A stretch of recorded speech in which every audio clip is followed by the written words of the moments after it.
PSL being in its 10th edition, I want to know where do you rate PSL as a league amongst all the leagues you have played? You have played IPL, you have played CPL, you have played almost all the franchise leagues. So where do you rate PSL standard-wise, and especially if we compare it with neighboring league, IPL? How do you compare these two leagues, especially standard-wise and crowd's involvement? You want me to say something silly, don't you?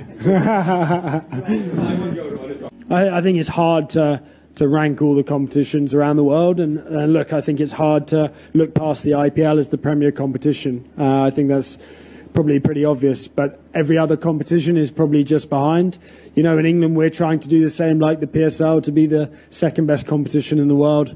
The Big Bash are trying to do the same. And like I said, I think it's very hard to compare because each different competition presents different challenges and different things for players. So I love it. I enjoy